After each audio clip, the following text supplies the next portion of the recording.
Greetings, Japan fans. Today's show, we're going to look at conflict.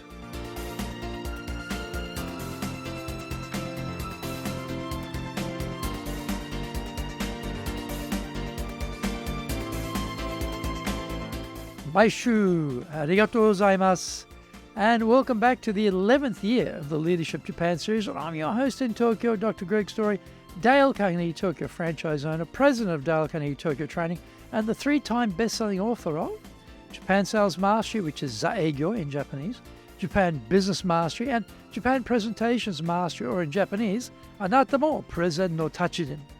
My other books include Stop Wasting Money on Training, which in Japanese is Training de Okane o Muda ni suru no wa yamimashou.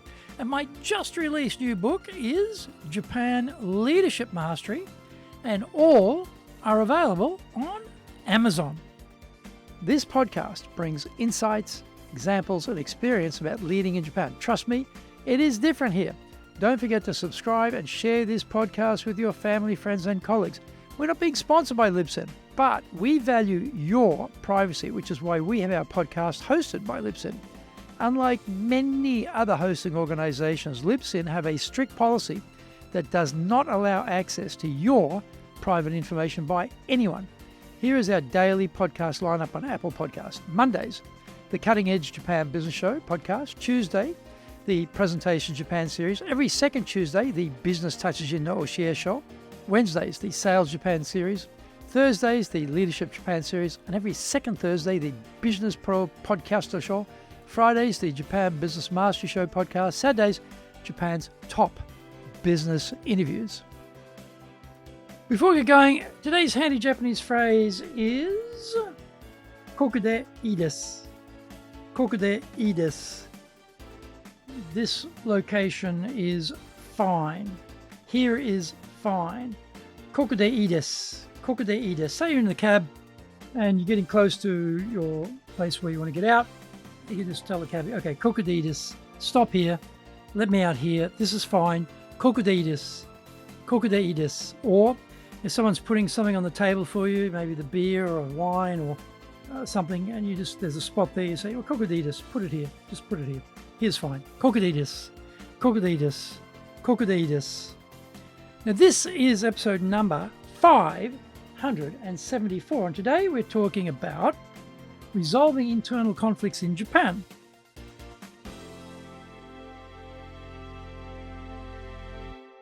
Business is more fast-paced than ever before in human history. Technology boasting massive computing and communication power is held in our palm. It accompanies us on our life's journey 24 hours a day, 7 days a week, everywhere we go. We're working in the flattest organizations ever designed, often in noisy, distracting open-plan environments. We're also increasingly thrust into matrix relationships with bosses, subordinates, and colleagues residing in distant climes. We rarely meet them face-to-face, so communication becomes more strained. Milestones, timelines, targets, revenues, KPIs are all screaming for blood. We're under the pressure of instant response and a growing culture of impatience. If our computer is slow to boot up, or if a file takes time to download, we are severely irritated. 20 years ago, we were amazed. You could instantly send a document file by email from one location to another. Oh, the revolution of rising expectations. Imagine our forebears who, when working internationally, had to wait for the mail from headquarters to arrive by boat, and then we wait months for the reply to arrive there, and then more months for the subsequent answer to come back. Super slow snail mail ping-pong. Life was a wee bit more leisurely then, and people had a lot more independence through necessity. Not today. We want it all, and we want it now, baby, and look out anyone who gets in our way.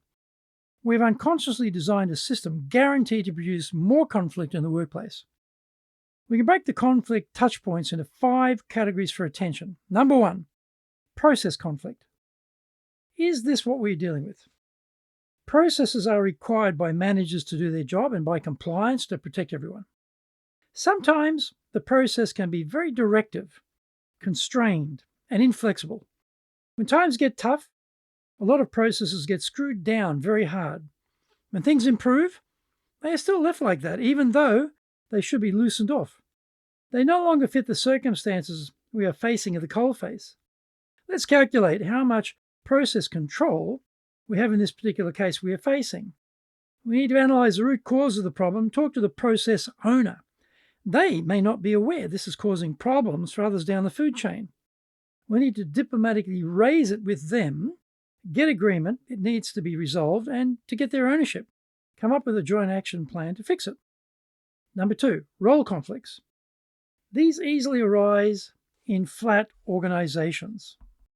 Turf wars can be legendary, as ambitious individuals duke it out internally for promotions, power, and control. Where are the boundaries of authority, accountability, and responsibility? Besooted corporate pirates try to board us and have to be seen off. What is our perception of our own role in relation to others involved in this issue? We can't expect others to be making the effort to clarify our role, so we have to take the lead. This is hard, but we have to be prepared to change our perception of what our actual role is.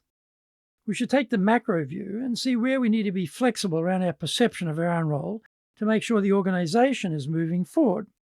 Role clarity is critical and must be clarified or confusion can reign. This fix may require some changes, and we have to see change as an opportunity for growth and improvement. Easily said. Find out more. We come back from the break. Today's show is brought to you by our public courses, but we also do custom in-house programs. We do them in Japanese and we do them in English, do them in our super safe classroom.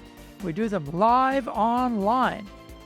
Our show today is being brought to you by, on the 12th and 13th of September, our High Impact Presentations course.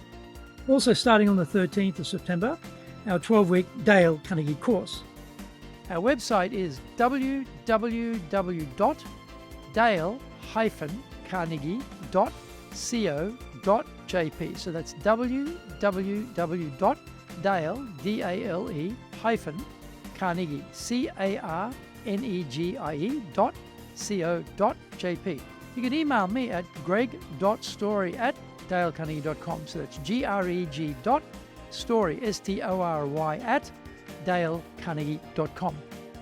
If you like learning by watching videos, then we have over 2,300 there for you at Tokyo, Japan, Dale Carnegie TV on YouTube. We release 3 shows every week on YouTube. The Cutting Edge Japan Business Show, that's the premier business show in Japan, every Monday, Tokyo time. Fridays, we have the Japan Business Mastery Show, and on Saturdays, we release Japan's top business interviews, where I interview leaders from SMEs right up to the corporate captains of industry on one topic, leading in Japan. Now, every second Thursday, we release the Business Pro Television. Don't forget to grab my business best-selling books on Japan on Amazon. Japan Sales Mastery, which is Saegyo in Japanese, Japan Business Mastery, and Japan Presentations Mastery, or in Japanese, Anata mo Presen no Tachijin. My other books include Stop Wasting Money on Training, which in Japanese is Training de Okane o Muda ni suru wa yamemashou, and my just released new book is Japan Leadership Mastery, and all are available on Amazon.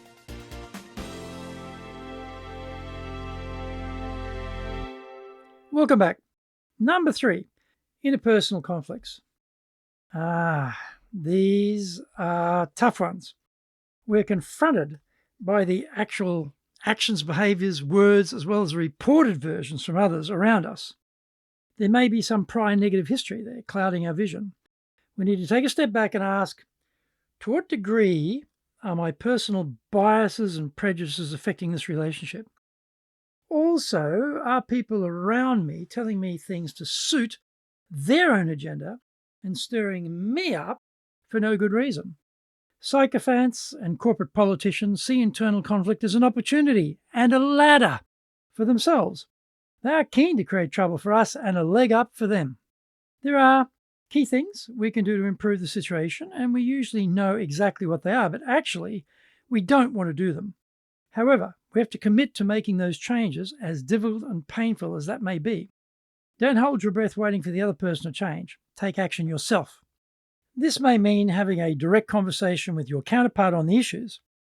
Before you do that, though, forget about what you want for the moment and put yourself in their shoes. Reflect on how you would see the issue from their perspective. This will make it easier to have a successful one-on-one conversation. Number 4, direction conflicts. These arise when the path forward is unclear. Companies are not always excellent in informing everyone at the same time about what needs to happen. Working at cross purposes is both expensive and damaging. Check that you are, in fact, clear yourself on the organization's current direction or vision. Bring up the discrepancy between you and the other party in respectful terms and in a neutral way. This is not about establishing blame, although we often like doing that, but about getting joint clarity about what is the aim and how it should be delivered together. Number 5, external conflicts. These are tough because by definition, you lack power and control. Ask yourself whether you have a dog in this fight or not. Choose your battles carefully and concentrate on what you can do to improve things rather than wasting energy and effort whining about what you cannot do. As a general rule, if you find yourself complaining about anything outside of your control, stop. Instead, reset your mind around how the situation can be improved. Ask yourself, in what way can we continue to move the organization forward? In the words of the self-appointed hardest working man in show business, Mr. James Brown, get on the good foot. We need to move our psychology to positive mode. We should start making adjustments to cope with the degree of control we can bring to this external process or situation which is inhibiting us. Conflict is part and parcel of corporate life, but usually we're not strategic about how we deal with it. We get locked into a stimulus response loop, which means a constant flow of tactical solutions rather than looking for strategic solutions. We're also rarely trained on how to deal with conflict, so we are usually making it up as we go along. Analyze the situation and decide which one of these factors is the main one at play, and then start working on solutions from there. Sometimes there may be more than one factor we have to consider, so we have to prioritize where we should start. But we must start. Getting overwhelmed or paralyzed doesn't fix the problem. Focus on the key problem and get to work on that. Momentum will work in your favor. Thank you for joining the Leadership Japan series. If you found the program useful, then tell your family, friends, and colleagues. Don't forget to subscribe and share this podcast. You can contact me at greg.story@dalecarnegie.com. Our website is www.dale-carnegie.co.jp. Until the next episode, take what you thought valuable, put it into action, because idea application is what makes winners winners. So, be one of them. Remember, I'm in your corner, your go-to guy for soft skills training in Tokyo, committed to your success here in Nippon.